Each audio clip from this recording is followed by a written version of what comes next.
حدیث نمبر 2151 سیدنا ابو ہریرہ رضی اللہ عنہ نے نبی صلی اللہ علیہ وسلم سے روایت کیا، آپ صلی اللہ علیہ وسلم نے فرمایا، سحری کھاؤ اس لیے کہ سحری میں برکت ہے۔ حکم الحدیث صحیح۔ حدیث نمبر 2152 سیدنا ابو ہریرہ رضی اللہ عنہ نے بیان کیا، رسول اللہ صلی اللہ علیہ وسلم نے فرمایا، سحری کھاؤ اس لیے کہ سحری میں برکت ہے۔ حکم الحدیث صحیح۔ حدیث نمبر 2153 سیدنا ابو ہریرہ رضی اللہ عنہ نے بیان کیا، رسول اللہ صلی اللہ علیہ وسلم نے فرمایا، سحری کھاؤ اس لیے کہ سحری میں برکت ہے۔ ابو عبد الرحمن نے بیان کیا، یحییٰ بن سعید کی یہ حدیث، اس کی اسناد حسن ہے جبکہ وہ منکر ہے اور مجھے اندیشہ ہے کہ غلطی محمد بن فضیل سے ہوئی۔ حکم الحدیث صحیح۔ باب نمبر 20 سحری میں تاخیر کرنا اور اس میں زر پر اختلاف کا بیان۔ حدیث نمبر 2154 زر نے بیان کیا، میں نے سیدنا حذیفہ رضی اللہ عنہ سے کہا، آپ نے رسول اللہ صلی اللہ علیہ وسلم کے ساتھ کس وقت سحری کی تھی؟ انہوں نے کہا، وہ دن تھا مگر سورج طلوع نہیں ہوا تھا۔ حکم الحدیث حسن الاسناد۔ حدیث نمبر 2155 زر بن حبیش نے بیان کیا، میں نے حذیفہ رضی اللہ عنہ کے ساتھ سحری کھائی، پھر ہم نماز کے لیے آئے ہیں۔ جب ہم مسجد میں آئے تو ہم نے دو رکعتیں پڑھی اور نماز کے لیے اقامت کہی گئی اور ان دونوں کے درمیان تھوڑا سا وقفہ تھا۔ حکم الحدیث صحیح الاسناد۔ حدیث نمبر 2156 صالح بن ظفر نے بیان کیا، میں نے حذیفہ رضی اللہ عنہ کے ساتھ سحری کھائی، پھر ہم مسجد کی طرف آئے، ہم نے فجر کی دو رکعتیں پڑھی، پھر نماز کے لیے اقامت ہوئی تو ہم نے نماز پڑھی۔ حکم الحدیث صحیح الاسناد۔ باب نمبر 21 سحری اور نماز فجر کے درمیان کتنا وقفہ ہو۔ حدیث نمبر 2157 سیدنا زید بن ثابت رضی اللہ عنہ نے بیان کیا، ہم نے رسول اللہ صلی اللہ علیہ وسلم کے ساتھ سحری کھائی، پھر ہم نماز کے لیے کھڑے ہوئے، میں نے کہا، ان دونوں کے درمیان کتنا وقفہ تھا؟ انہوں نے کہا، اتنا جس میں آدمی 50 آیات پڑھ لیتا ہے۔ حکم الحدیث صحیح۔ حدیث باب نمبر 22 اس حدیث میں قتادہ پر ہشام اور سعید کا اختلاف۔ حدیث نمبر 2158 سیدنا زید بن ثابت رضی اللہ عنہ نے بیان کیا، ہم نے رسول اللہ صلی اللہ علیہ وسلم کے ساتھ سحری کھائی، پھر ہم نماز کے لیے کھڑے ہوئے، میں نے کہا، خیال کیا جاتا ہے کہ انس بیان کرنے والے ہیں، ان کے درمیان کتنا وقفہ تھا؟ انہوں نے کہا، 50 آیات پڑھنے کے موافق وقفہ تھا۔ حکم الحدیث صحیح۔ حدیث نمبر 2159 سیدنا انس رضی اللہ عنہ نے بیان کیا، رسول اللہ صلی اللہ علیہ وسلم اور زید بن ثابت رضی اللہ عنہ نے سحری کھائی، پھر وہ دونوں کھڑے ہوئے تو نماز فجر کے لیے مسجد میں آئے، ہم نے انس رضی اللہ عنہ سے کہا، ان کے سحری سے فارغ ہونے اور نماز شروع کرنے کے درمیان کتنا وقفہ تھا؟ انہوں نے کہا، جتنی دیر میں انسان 50 آیات پڑھ لیتا ہے۔ حکم الحدیث صحیح۔ باب نمبر 23 عائشہ رضی اللہ عنہ کی روایت میں سلیمان بن مہران پر سحری میں تاخیر کرنے میں اختلاف کا ذکر اور ان کے الفاظ کا اختلاف۔ حدیث نمبر 2160 ابو عطیہ نے بیان کیا، میں نے سیدہ عائشہ رضی اللہ عنہ سے بیان کیا، ہم میں نبی صلی اللہ علیہ وسلم کے اصحاب میں سے دو حضرات ہیں، ان میں سے ایک روزہ کھولنے میں جلدی کرتے ہیں اور سحری کو مؤخر کرتے ہیں، جبکہ دوسرے روزہ کھولنے میں تاخیر کرتے ہیں اور سحری کھانے میں جلدی کرتے ہیں۔ انہوں نے فرمایا، ان دونوں میں سے روزہ کھولنے میں جلدی کرنے والے اور سحری کھانے میں تاخیر کرنے والے کون ہیں؟ میں نے کہا، عبداللہ بن مسعود رضی اللہ عنہ۔ انہوں نے فرمایا، رسول اللہ صلی اللہ علیہ وسلم نے اسی طرح کیا کرتے تھے۔ حکم الحدیث صحیح۔ حدیث نمبر 2161 ابو عطیہ نے بیان کیا میں نے سیدہ عائشہ رضی اللہ عنہا سے کہا ہم میں دو حضرات ہیں، ان میں سے ایک افطار کرنے میں جلدی کرتے ہیں اور سحری کھانے میں تاخیر کرتے ہیں، جبکہ دوسرے افطار کرنے میں تاخیر کرتے ہیں اور سحری کھانے میں جلدی کرتے ہیں۔ انہوں نے فرمایا ان میں سے کون افطار کرنے میں جلدی کرتے ہیں اور سحری کھانے میں تاخیر کرتے ہیں؟ میں نے کہا عبداللہ بن مسعود رضی اللہ عنہ۔ انہوں نے فرمایا رسول اللہ صلی اللہ علیہ وسلم اسی طرح کیا کرتے تھے۔ حکم الحدیث صحیح۔ حدیث نمبر 2162۔ ابو عطیہ نے بیان کیا میں اور مسروق عائشہ رضی اللہ عنہا کے پاس گئے تو مسروق نے ان سے کہا رسول اللہ صلی اللہ علیہ وسلم کے اصحاب میں سے دو حضرات ہیں، وہ دونوں خیر و بلائی میں کمی نہیں کرتے، ان میں سے ایک نماز پڑھنے اور افطار کرنے میں تاخیر کرتے ہیں جبکہ دوسرے نماز پڑھنے اور افطار کرنے میں جلدی کرتے ہیں۔ سیدہ عائشہ رضی اللہ عنہ نے فرمایا ان دونوں میں سے کون نماز پڑھنے اور افطار کرنے میں جلدی کرتے ہیں؟ مسروق نے کہا عبداللہ بن مسعود رضی اللہ عنہ۔ سیدہ عائشہ رضی اللہ عنہ نے فرمایا رسول اللہ صلی اللہ علیہ وسلم اسی طرح کیا کرتے تھے۔ حکم الحدیث صحیح۔ حدیث نمبر 2163۔ ابو عطیہ نے بیان کیا میں اور مسروق سیدہ عائشہ رضی اللہ عنہا کے پاس گئے اور ان سے کہا ام المومنین اصحاب محمد صلی اللہ علیہ وسلم کے دو حضرات ہیں، ان میں سے ایک افطار کرنے میں اور نماز پڑھنے میں جلدی کرتے ہیں جبکہ دوسرے افطار کرنے اور نماز پڑھنے میں تاخیر کرتے ہیں۔ انہوں نے فرمایا ان دونوں میں سے افطار کرنے اور نماز پڑھنے میں کون جلدی کرتے ہیں؟ میں نے کہا عبداللہ بن مسعود رضی اللہ عنہ۔ انہوں نے فرمایا رسول اللہ صلی اللہ علیہ وسلم اس طرح کیا کرتے تھے۔ دوسرے صحابی ابو موسیٰ رضی اللہ عنہ تھے۔ حکم الحدیث صحیح۔ باب نمبر 24 سحری کی فضیلت۔ حدیث نمبر 2164۔ عبداللہ بن الحارث نبی صلی اللہ علیہ وسلم کے کسی صحابی سے روایت کرتے ہیں انہوں نے کہا میں نبی صلی اللہ علیہ وسلم کی خدمت میں حاضر ہوا جبکہ آپ سحری کھا رہے تھے۔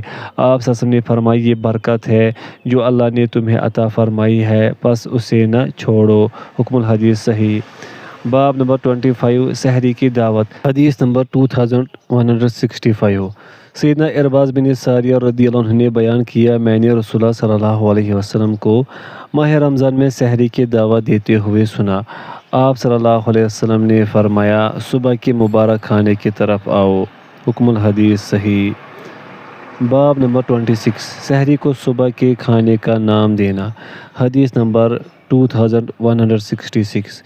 مقدام بن معدی کرب رضی اللہ عنہ نے نبی صلی اللہ علیہ وسلم سے روایت کیا آپ صلی اللہ علیہ وسلم نے فرمایا تم سحری کا کھانا کھایا کرو اس لیے کہ وہ بابرکت صبح کا کھانا ہے۔ حکم الحدیث صحیح الاسناد۔ حدیث نمبر 2167۔ خالد بن معدان رضی اللہ عنہ نے بیان کیا رسول اللہ صلی اللہ علیہ وسلم نے ایک آدمی سے فرمایا بابرکت کھانے یعنی سحری کی طرف آؤ۔ حکم الحدیث صحیح۔ باب نمبر 27 ہمارے اور اہل کتاب کے روزے میں فرق۔ حدیث نمبر 2168۔ سیدنا عمر بن عاص رضی اللہ عنہ نے بیان کیا رسول اللہ صلی اللہ علیہ وسلم نے فرمایا ہمارے روزے اور اہل کتاب کے روزے کے درمیان جو فرق ہے وہ سحری کھانے کا ہے۔ حکم الحدیث صحیح۔ باب نمبر 28 ستو اور کھجور سے سحری کرنا۔ حدیث نمبر 2169۔ سیدنا انس رضی اللہ عنہ نے بیان کیا رسول اللہ صلی اللہ علیہ وسلم نے سحری کے وقت فرمایا انس میں روزہ رکھنا چاہتا ہوں مجھے کوئی چیز کھلاؤ۔ پس میں کھجور اور ایک برتن میں پانی لے کر آپ کی خدمت میں حاضر ہوا اور یہ سیدنا بلال رضی اللہ عنہ کے اذان دینے کے بعد کا واقعہ ہے۔ آپ صلی اللہ علیہ وسلم نے فرمایا انس رضی اللہ عنہ کسی آدمی کو دیکھو وہ میرے ساتھ کھائے۔ پس میں نے سیدنا زید بن ثابت رضی اللہ عنہ کو دعوت دی، وہ آئے تو انہوں نے عرض کیا میں ستو پی چکا ہوں اور میں روزہ رکھنا چاہتا ہوں۔ رسول اللہ صلی اللہ علیہ وسلم نے فرمایا میں بھی روزہ رکھنا چاہتا ہوں۔ پس انہوں نے آپ کے ساتھ سحری کھائی، پھر کھڑے ہوئے اور 2 رکعتیں پڑھی، پھر نماز کے لیے تشریف لے گئے۔ باب نمبر 29، اللہ تعالیٰ کے فرمان وَكُلُوا وَاشْرَبُوا حَتَّى يَتَبَيَّنَ لَكُمُ الْخَيْطُ الْأَبْيَضُ مِنَ الْخَيْطِ الْأَسْوَدِ مِنَ الْفَجْرِ کی تفسیر۔ حدیث نمبر 2170۔ سیدنا برا بن عازب رضی اللہ عنہ سے روایت ہے کہ جب ان میں سے کوئی شام کا کھانا کھانے سے پہلے سو جاتا تھا تو اس کے لیے اس رات اور اگلے دن غروب آفتاب تک کچھ کھانا پینا حلال نہ تھا کہ حتیٰ کہ یہ آیت نازل ہوئی، کھاؤ اور پیو کالی دھاری تک۔ یہ ابو قیس بن عمر رضی اللہ عنہ کے بارے میں نازل ہوئی۔ وہ مغرب کے بعد اپنی اہلیہ کے پاس آئے جبکہ وہ روزہ دار تھے۔ انہوں نے کہا کیا کوئی چیز ہے؟ ان کی اہلیہ نے کہا ہمارے پاس تو کچھ بھی نہیں، لیکن میں جاتی ہوں اور آپ کے لیے شام کا کھانا تلاش کرتی ہوں۔ بس وہ باہر گئی اور وہ اپنا سر رکھ کر سو گئی۔ وہ واپس آئی تو دیکھا کہ وہ سو چکے ہیں۔ انہوں نے انہیں جگایا لیکن انہوں نے کچھ نہ کھایا۔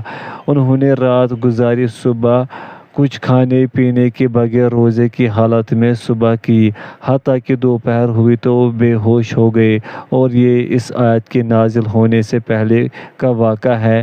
پس اللہ نے ان کے بارے میں آیت نازل کی۔ حکم الحدیث صحیح۔ حدیث نمبر 2171۔ سیدنا عدی بن حاتم رضی اللہ عنہ سے روایت ہے، انہوں نے رسول اللہ صلی اللہ علیہ وسلم سے اس آیت حَتَّى يَتَبَيَّنَ لَكُمُ الْخَيْطُ الْأَبْيَضُ مِنَ الْخَيْطِ الْأَسْوَدِ کے متعلق دریافت کیا۔ آپ صلی اللہ علیہ وسلم نے فرمایا وہ رات کی تاریکی اور دن کی سفیدی مراد ہے، یعنی رات کی تاریکی میں سے دن کی روشنی یعنی صبح صادق ظاہر ہو جائے۔ حکم الحدیث صحیح۔ باب نمبر 30، فجر کس طرح ہوتی ہے؟ حدیث نمبر 2172۔ سیدنا ابن مسعود رضی اللہ عنہ نے نبی صلی اللہ علیہ وسلم سے روایت کیا، آپ صلی اللہ علیہ وسلم نے فرمایا بلال رضی اللہ عنہ کچھ رات رہے اذان دیتے ہیں تاکہ وہ تمہارے سونے والے کو خبردار کر دے، جگا دے اور تمہارے قیام کرنے والے کو واپس کر دے تاکہ سحری کھائے، اور فجر اس طرح نہیں ہوتی اور آپ نے اپنے ہاتھ سے اشارہ فرمایا بلکہ فجر اس طرح ہوتی ہے، آپ نے شہادت کی 2 انگلیوں سے اشارہ فرمایا۔ حکم الحدیث صحیح۔ حدیث نمبر 2173۔ سیدہ سمرہ رضی اللہ عنہ بیان کرتے ہیں رسول اللہ صلی اللہ علیہ وسلم نے فرمایا بلال رضی اللہ عنہ کی اذان اور یہ سفیدی فجر ہو جانے کے حوالے سے تمہیں دھوکے میں نہ ڈالے حتیٰ کہ فجر کی روشنی اس طرح اور اسی طرح نہ ہو جائے، یعنی چوڑائی میں۔ ابو داؤد نے بیان کیا اپنے دائیں اور بائیں ہاتھ پھیلا کر فرمایا۔ حکم الحدیث صحیح۔ باب نمبر 31، ماہ رمضان کے شروع ہونے سے پہلے روزے شروع کر دینا۔ حدیث نمبر 2174۔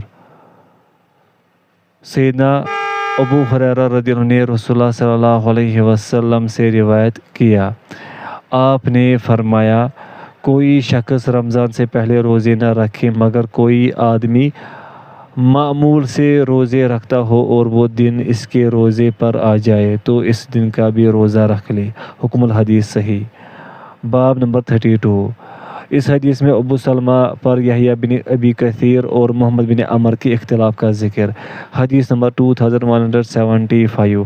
سیدنا ابو ہریرہ رضی اللہ عنہ سے روایت ہے کہ رسول اللہ صلی اللہ علیہ وسلم نے فرمایا کوئی اس ماہ سے پہلے 1 اور 2 دن کے روزے نہ رکھے الا یہ کہ اس دن وہ روزہ آ جائے کہ وہ اس دن روزہ رکھا کرتا تھا تو وہ اس دن کا روزہ رکھ لے۔ حکم الحدیث صحیح۔ باب نمبر 2176۔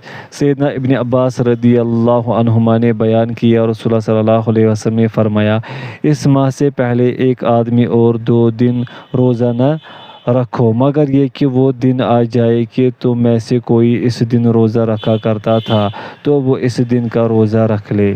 حکم الحدیث حسن صحیح۔ باب نمبر 33 اس بارے میں ابو سلمہ کی روایت کا ذکر۔ حدیث نمبر 2177 سیدہ ام سلمہ رضی اللہ عنہ نے بیان کیا، میں نے رسول اللہ صلی اللہ علیہ وسلم کو 2 ماہ متواتر روزے رکھتے ہوئے نہیں دیکھا مگر یہ کہ آپ شعبان کو رمضان کے ساتھ ملاتے تھے۔ حکم الحدیث صحیح۔ باب نمبر 34 اس حدیث میں محمد بن ابراہیم پر اختلاف۔ حدیث نمبر 2178 سیدہ ام سلمہ رضی اللہ عنہا نے بیان کیا، رسول اللہ صلی اللہ علیہ وسلم شعبان کو رمضان کے ساتھ ملایا کرتے تھے۔ حکم الحدیث صحیح۔ حدیث نمبر 2179 ابو سلمہ بن عبد الرحمن سے روایت ہے، انہوں نے عائشہ رضی اللہ عنہا سے رسول اللہ صلی اللہ علیہ وسلم کے روزے کے متعلق دریافت کیا تو انہوں نے فرمایا، رسول اللہ صلی اللہ علیہ وسلم نفلی روزہ رکھتے رہتے تھے حتیٰ کہ ہم کہتے تھے کہ آپ ناگا نہیں کریں گے، اور پھر آپ ناگا کرتے رہتے حتیٰ کہ ہم کہتے اب آپ روزہ نہیں رکھیں گے۔ آپ شعبان کے مہینے کے یا شعبان کے زیادہ تر ایام کے روزے رکھا کرتے تھے۔ حکم الحدیث حسن صحیح۔ حدیث نمبر 2180 ام المؤمنین سیدہ عائشہ رضی اللہ عنہ نے بیان کیا، ہم میں سے کوئی رمضان میں شرعی عذر کی وجہ سے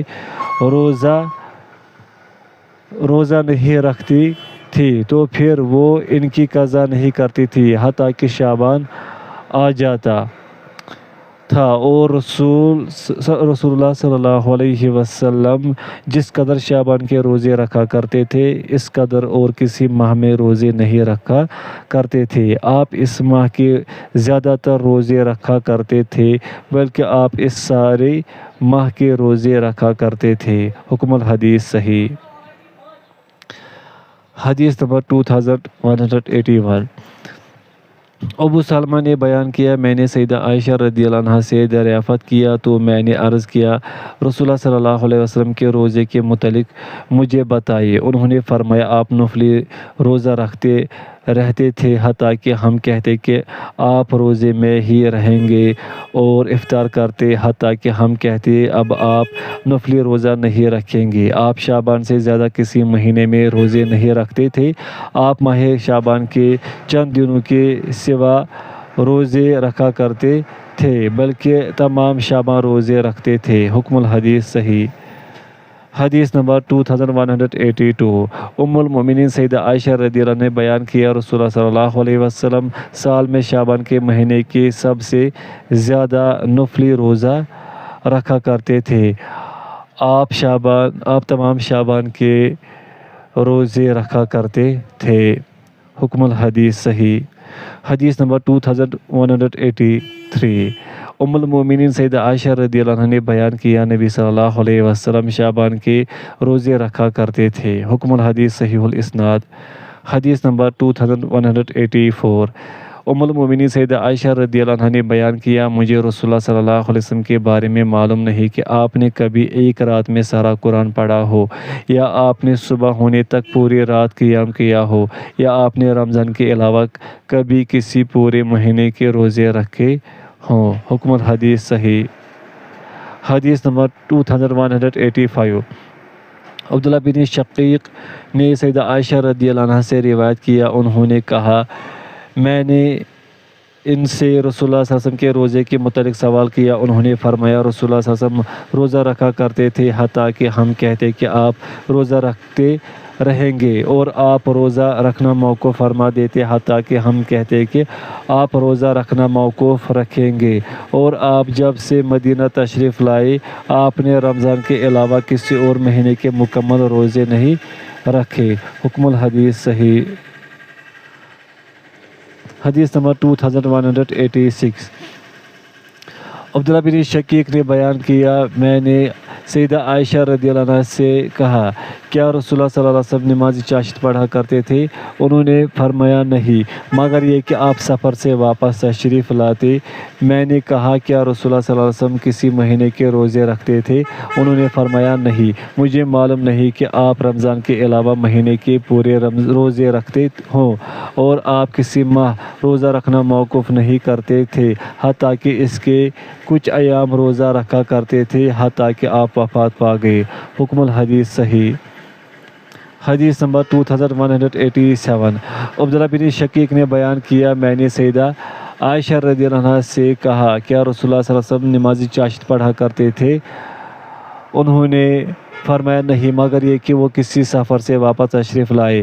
میں نے کہا، کیا رسول اللہ صلی اللہ علیہ وسلم کا رمضان کے علاوہ کسی اور دن کا روزہ معین تھا؟ انہوں نے فرمایا، اللہ کی قسم، آپ نے رمضان کے علاوہ کسی اور معین دن کا روزہ نہیں رکھا حتیٰ کہ آپ وفات پا گئے، اور آپ نے کسی ماہ روزہ رکھنا موقوف نہیں کیا حتیٰ کہ اس کے کچھ ایام کا روزہ رکھا۔ حکم الحدیث صحیح۔ باب نمبر 36 اس حدیث میں خالد بن معدان پر اختلاف کا ذکر۔ حدیث نمبر 2188 جبیر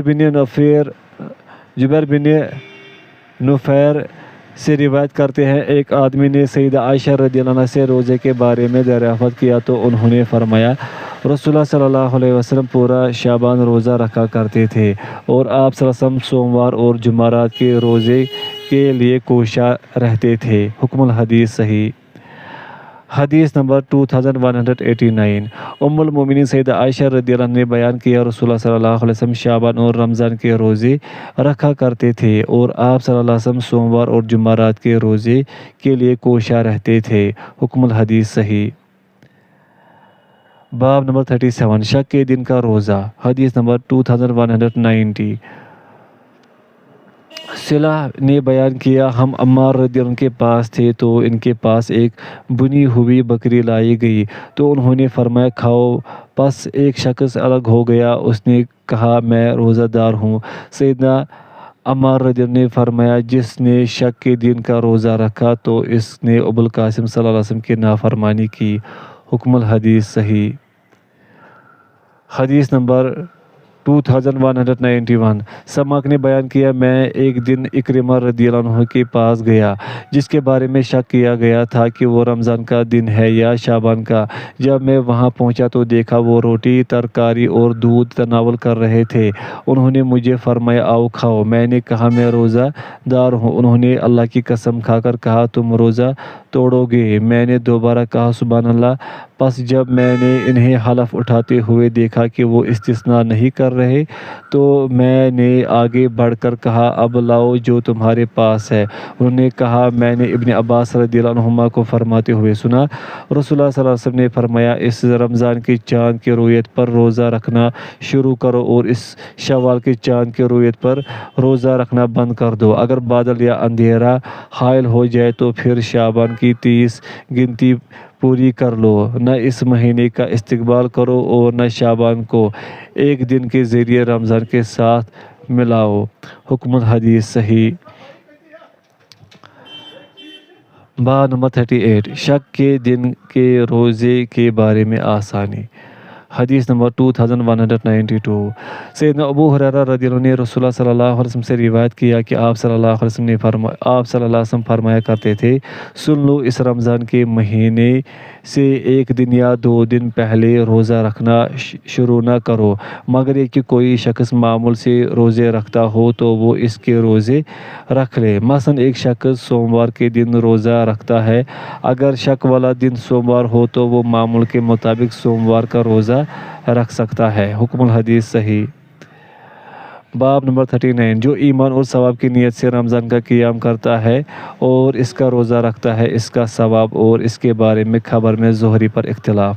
حدیث نمبر 2193 سعید بن مسیب نے رسول اللہ صلی اللہ علیہ وسلم سے روایت کیا، آپ صلی اللہ علیہ وسلم نے فرمایا، جو شخص ایمان اور ثواب کی نیت سے رمضان کا قیام کرتا ہے، اس کے سابقہ گناہ بخش دیے جاتے ہیں۔